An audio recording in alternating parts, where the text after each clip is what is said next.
Good evening, Wood County. I'm Brooke Ebersole, General Manager here at BG24 News. Every week, we bring you the stories that matter most on campus, in the community, across the state, and across the nation. The Producers Panel is where we take a step back and talk about these stories in our own opinion. But these opinions do not reflect the views of the organization and do not impact the way we cover these or any other stories. Tonight, we'll discuss ways for students on campus to get into shape before their summer season. Then we'll discuss the shooting of Walter Scott and how the nation is responding, before finally talking about a hack that gave the White House quite a scare. It's all here on your BG24 News Producers Panel.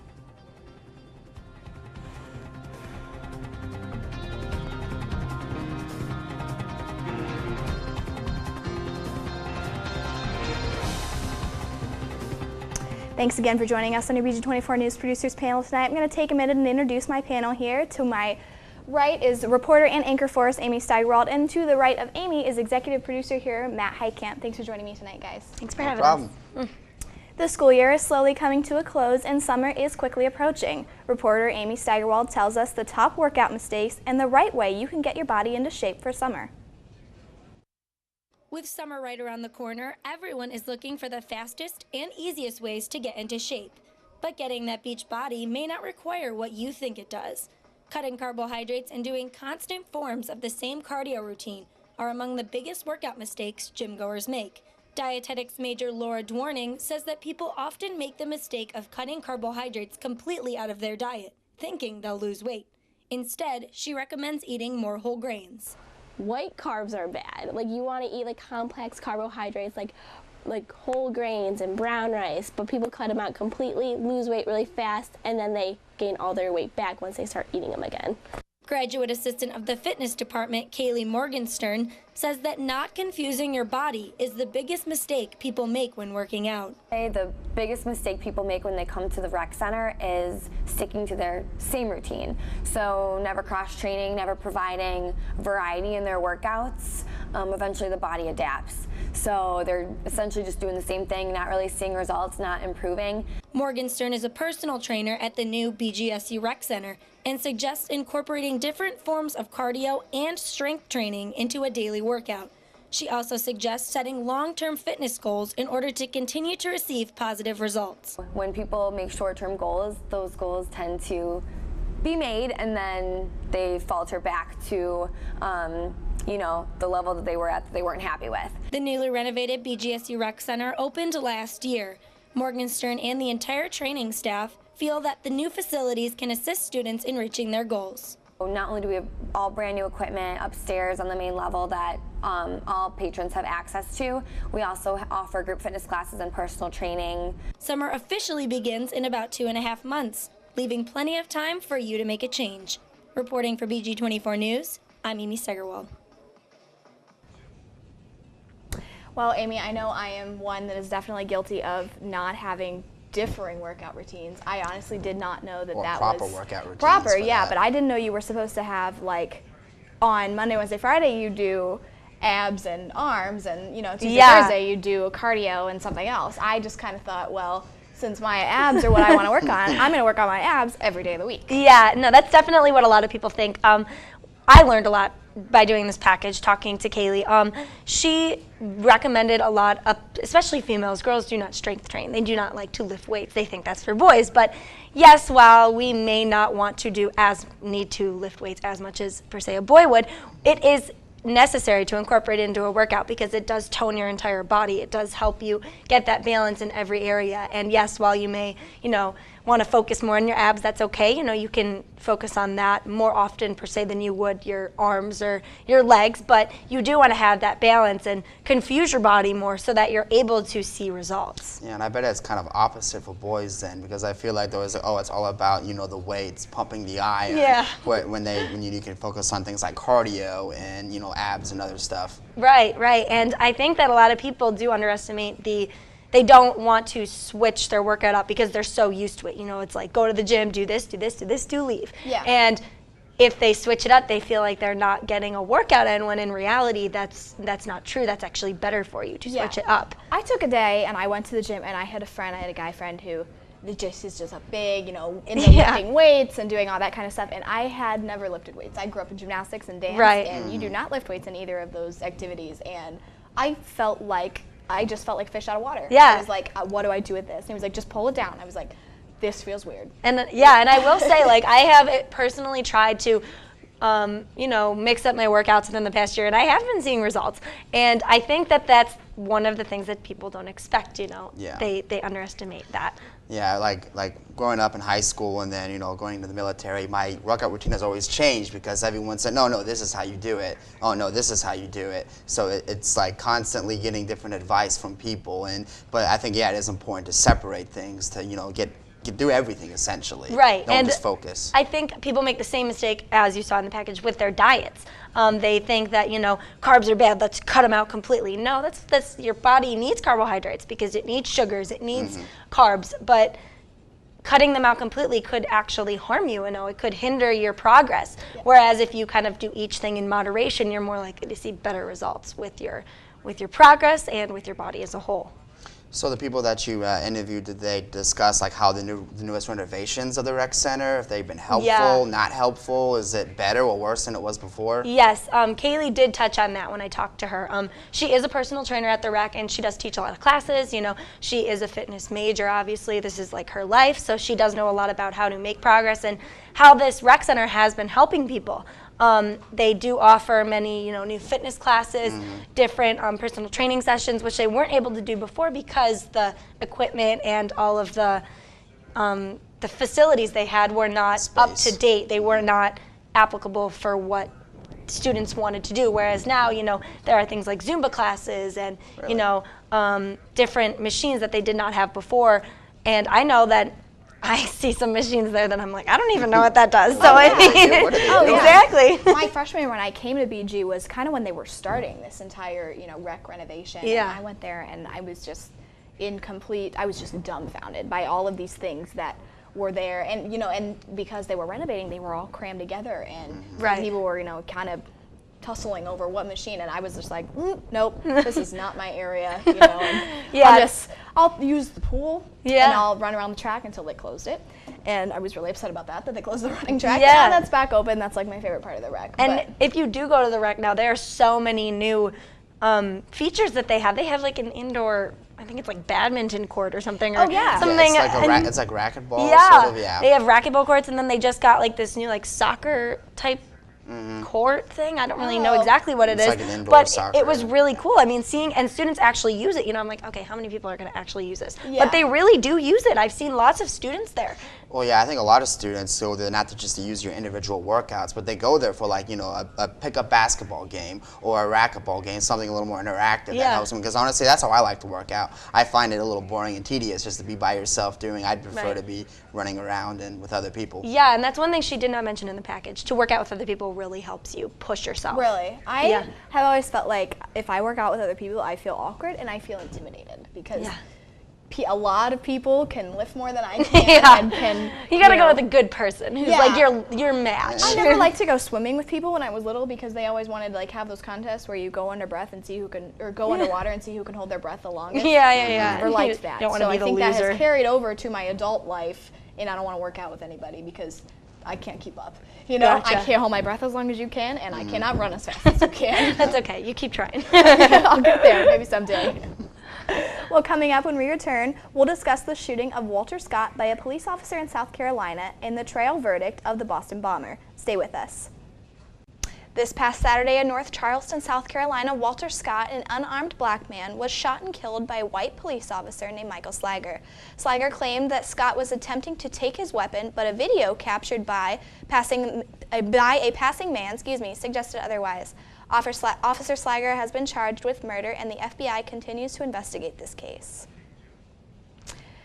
I am disappointed in just the way that, even in 2014, I was going to say in 2015, has brought upon all of these similar types of cases. Yeah, it seems time and time again this is just coming up in the news, and you're thinking it's the one story, but now it's another one. Technology definitely has played into some of these, you know, with the whole Ferguson somebody had a video of what happened there, somebody had pictures of what happened there, and just with this, somebody captured it on video. And this guy, I saw the video, and he doesn't capture like the whole interaction. Like he literally gets there right in time for you to see Officer Slago shoot Walter Scott. So you really don't get a clear picture of what was going on beforehand. But from what it does appear that he was just running away unarmed and he was shot. Yeah, I did read that he was actually retreating from the officer, and he was being shot as he was retreating, which sounds completely ridiculous and unnecessary. I mean, a lot of it has to be looked into, like what was going on beforehand, because obviously we don't have a clear picture of what was going on. Right. And I think it's at this point mandatory to stay in a neutral position, because I can see it from both sides of this. You learned at a very young age, you do not mess with the police officers. Police officer tells you to do something, you do it, and you ask questions later. However, I do believe that in 2015, police officers are being taught shoot first, ask later, which I don't think is really an ethical way to go about enforcing the law. That's not really what they're taught, I don't think, but some might have that mentality. Yeah. Right. And which is obviously, because they're not taught that, but some may have that mentality, which is obviously the wrong way to go. And one thing that I was just curious on was, obviously people are going to be talking about this, protesting about this, and so far it's been peaceful, which I do like to see, like in some of the Ferguson cases where things got a little more violent. Yes. It's early yet, but as of now it seems like people are protesting, which they have the right to do. Absolutely. But they're just doing it peacefully, which is important. Okay, well that's good, I guess. I remember when Ferguson happened, there were a lot of dangerous situations that came out of this, which ultimately is not what protesters want. Like his family, Michael Brown's family specifically requested peaceful protests. Peaceful, and, as a protester, you should respect that, I think. Right, respect the family's wishes, and family that's that good to lost hear a that loved people one. are doing that. Yeah, and while in Ferguson, Missouri, the protesting was anything but peaceful, I was extremely proud and honored by BG students who took it, and yes, they protested, yes, they were very verbal about how they felt about it. Nobody was harmed, nothing was damaged or ruined. They were very peaceful and respectful about the way they went about it. Right. And this really, not just people protesting physically, but through social media and whatnot. Because I have a stat here: within 1 hour today, 11,000 were mentioned of Walter Scott. 11,000 which tweets is about this. tweets on 1 hour. Right. So that's obviously quite a bit. Yeah, and just like I said, at the beginning of this segment, technology and social media really has played a significant role in these epidemics. It can spread. More, and I think, had something like this happened 10 years ago, yes, it would have been equally as big of a deal, but I don't think nearly as many. People would have known about it. There would have been a lot more hearsay had there not been a video of it. And I think that is good and that is bad. Yeah, I think that puts a lot more pressure on police officers, on stations, police stations throughout the country to respond quickly, because they know, oh, this is going to spread so fast. We need to have a response. We need to know what to say when this comes out. There have been times where I have seen something on social media, and I have called the Bowling Green Police Department and asked about it, and they've said, we haven't heard anything about that. And that is, one, scary, because somebody might have put that out there just as a rumor, just as something to stir the pot, which is not fair, which is not safe. But at the same time, what if that was something that was real? No, I totally agree with you. I remember when Ferguson came out, I saw something on social media, and I was going to tweet it, but then CNN was saying something different, and I was like, oh, which one is it? And then CNN corrected themselves, and I was like, wow, that really speaks like the power that Twitter has. Yeah. Yeah, and if we even just think back a couple years ago to in Massachusetts, the Boston bombing during that marathon, I think that was really the first time I saw social media really explode about an epidemic like that. Yeah, big news today on that too. The bomber was actually, he was charged, he was found guilty today on 30 counts. So which that is, I'm glad, I'm glad that we have come around to that. I'm frustrated with the judicial system that took that long. It did. But at the same time, did we really think he was going to be found not guilty? Just in like the jury's deliberation, it took them over 11 hours just to finally, come out with this verdict. Yeah. And it's still not done yet too, because they still have to do the sentencing. Right, basically the sentencing sentences, because like 30 of those counts, out of 30, 17 of them he could get the death penalty for, and so that's the next step. Now that date hasn't been It was not decided 30 yet. counts of murder, you're saying? Well, he was found guilty of 30 counts, but they still needed the punishment. And out of those 17, the maximum penalty is the death penalty. Okay, let's just go back and think. I'm having a little bit of trouble remembering what the facts were. 17 people were killed during this. No. Only 3 people were killed. Okay, multiple I didn't think people that was, were injured, Yeah. but that's just how many different counts of. There was a bunch of different guilty of things. different. Okay, there's Yes. okay. Yeah, and I remember seeing someday. It very well could have been photoshopped. It could have been doctored. I don't know. But I remember seeing a picture on a cell phone camera of someone, and in the background you can see who looks like the guy that was charged with was found guilty today for the Boston bombing. And like we were just talking about a minute ago, I think it's very interesting to see. I just saw that on Twitter, scrolling through one day. And did that photo make it to the police? Did that photo make it to the FBI? I just think that in this day and age, things are so different. It's very hard to keep yourself secretive in those situations. In a way, it helps. In a way, it does help. But in other ways, I think it makes you more public. It makes you watch everything you do. You have to be careful with everything you say and everything you do. Mm-hmm.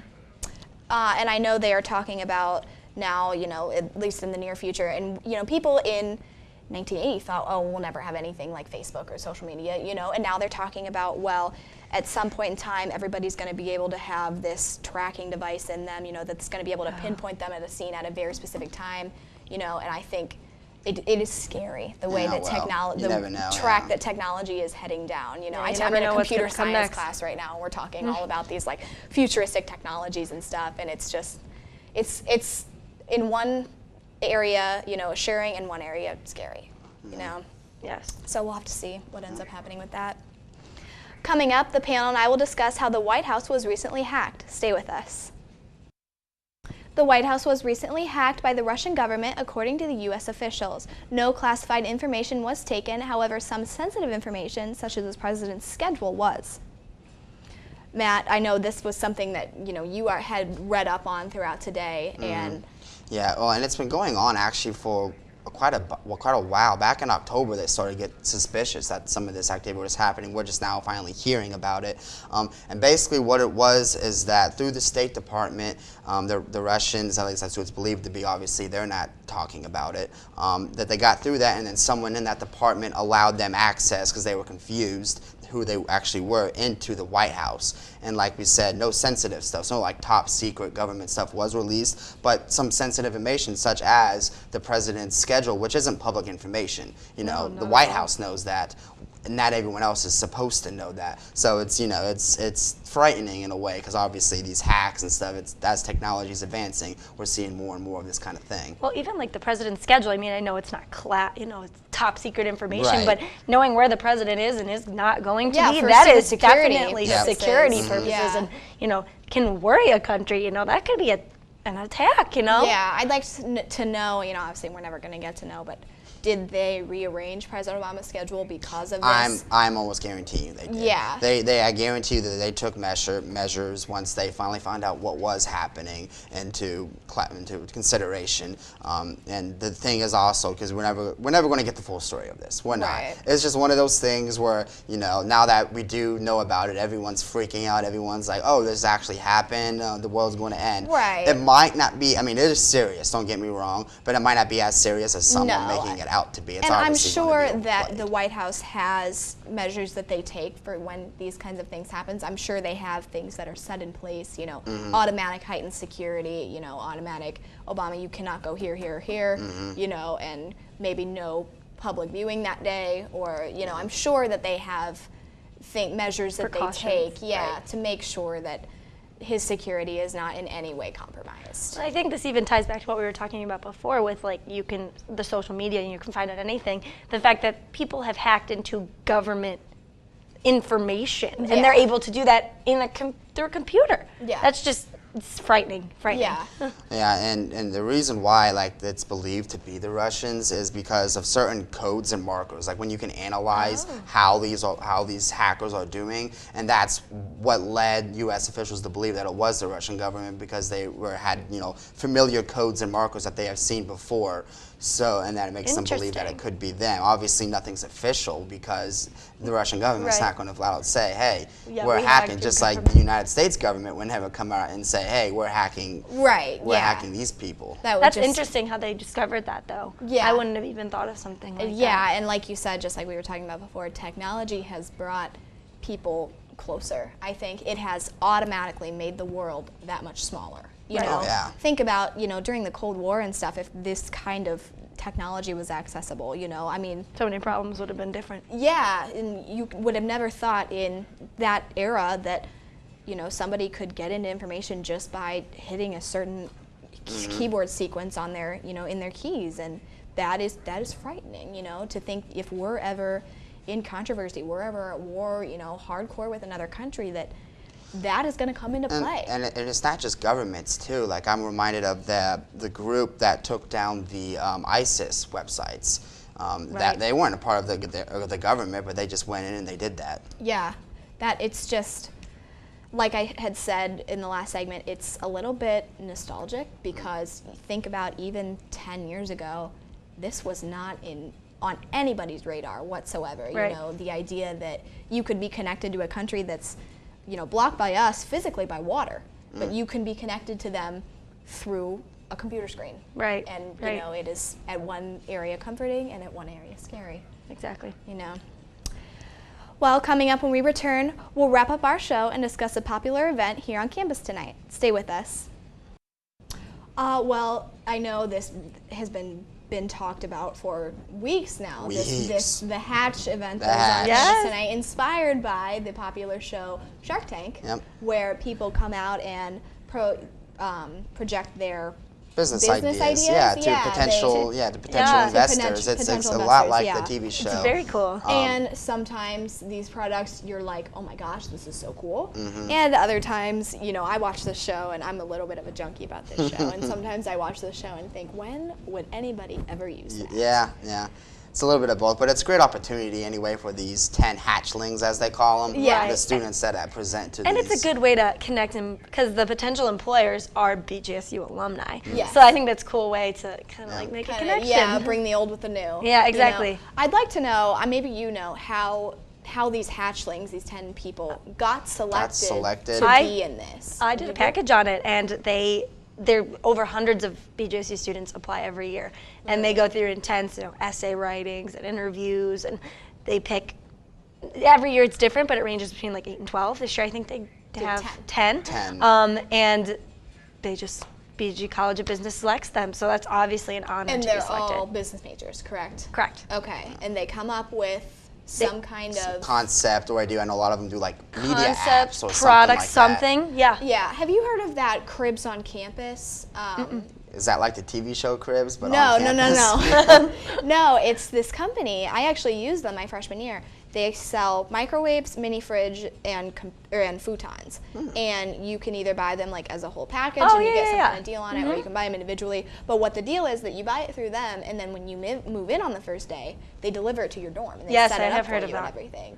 And I was so excited. I bought a futon from them my freshman year, and I was so excited. This is so cool. I got there, my futon, was all set up and everything. Here's the kicker: they don't take it away for you. Yep. At So the there's end. You gotta always- figure out how to do it. Yeah, at the end of the year, I was like, I don't know what to do with this, and they said, well, we only put it up, we don't take it down. So, it is a really cool concept and a great thing for them to be doing, and I believe that might have started from the Hatch.